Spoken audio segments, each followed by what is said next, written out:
All right, everyone. Today we're going to talk about how to keep your aquarium glass pristine, how to eliminate algae, or actually how to make some of your fish eliminate algae for you.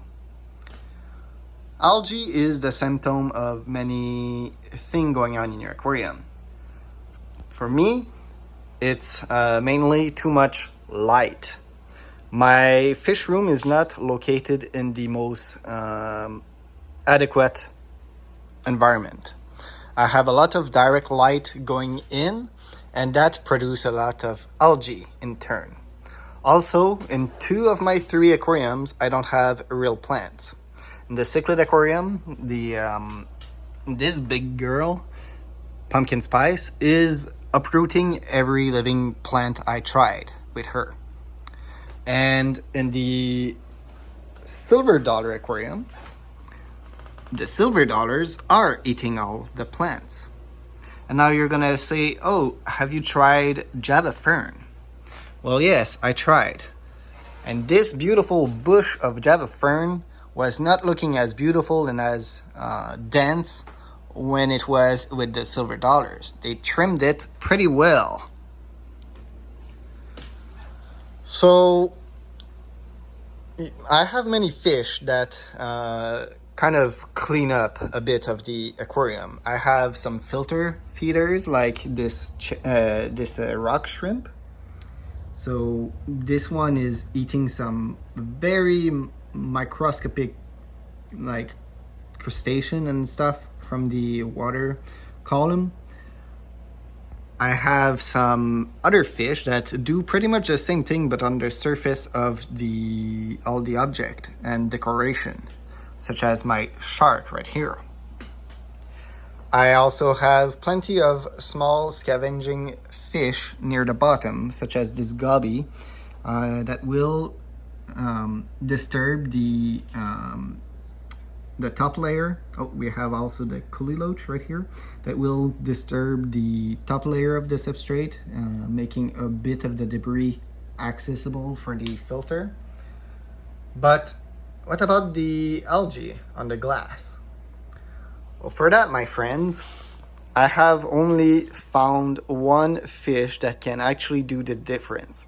And by that, I mean I don't need to clean my glasses anymore. And these are, of course, the common plecos when they are young. Common plecos, you can find them when they are like this big, but know that they will eventually outgrow all of my aquariums. That include even my big 55-gallon aquarium. Plecos just get massive, so if you want this option, be aware. You shouldn't get them if you have a very small aquarium and if you don't have a plan to rehome them in a bigger one.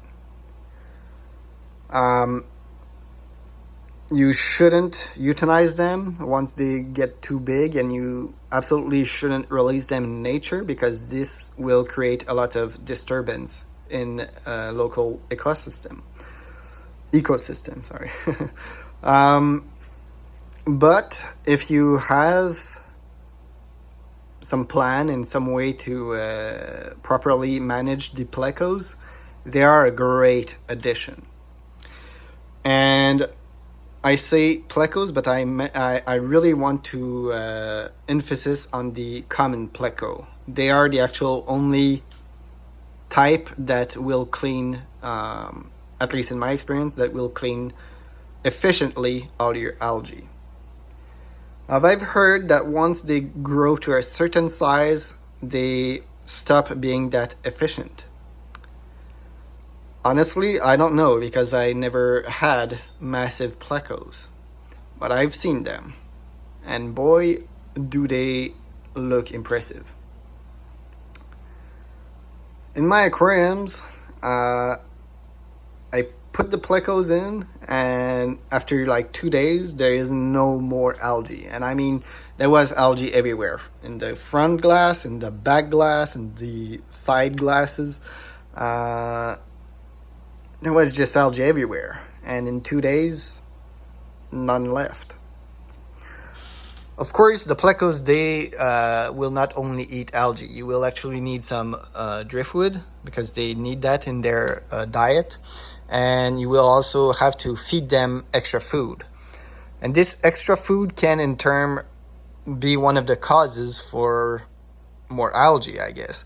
So you're not really fixing the problem, you're more fixing the symptom.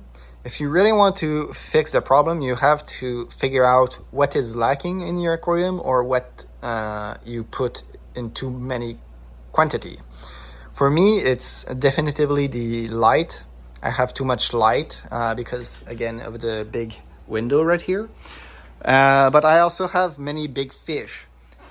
Like I have this big Synodontis catfish. I have obviously the goldfish. They are producing a lot of mess.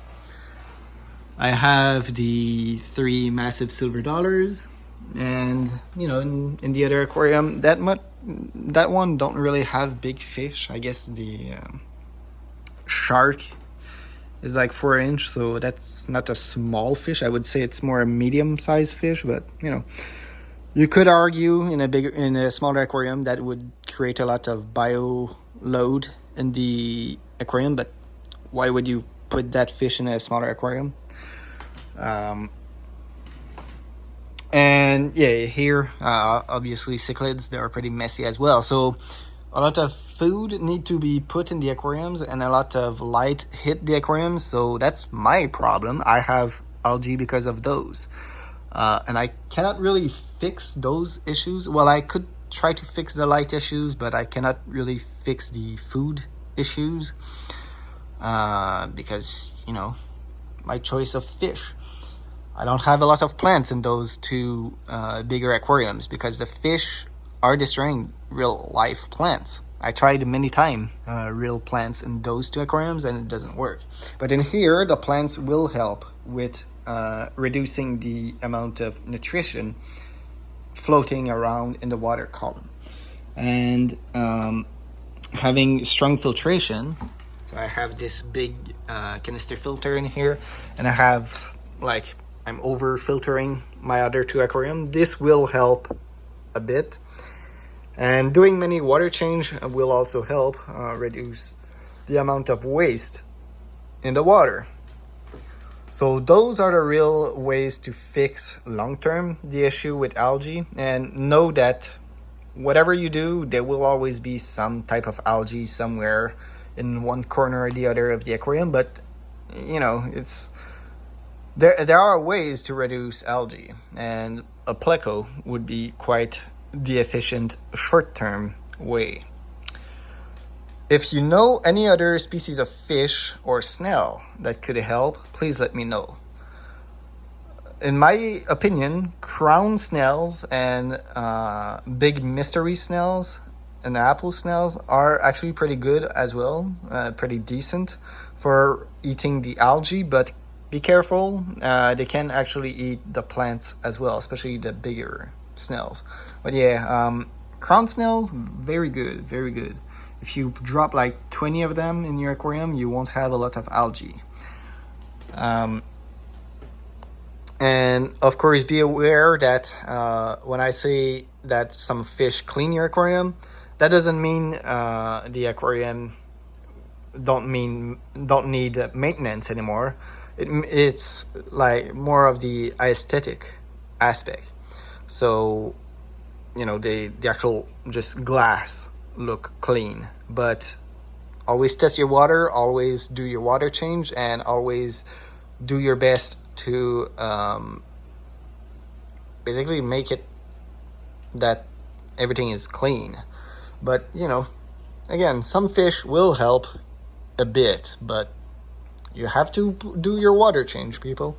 And sometimes you will have to scrap a bit of the excess algae that the Pleco don't find, such as this little spot right here. But other than that, yeah, I hope you enjoyed this video. Let me know if you find it interesting, and I will see you all in the next one. Goodbye.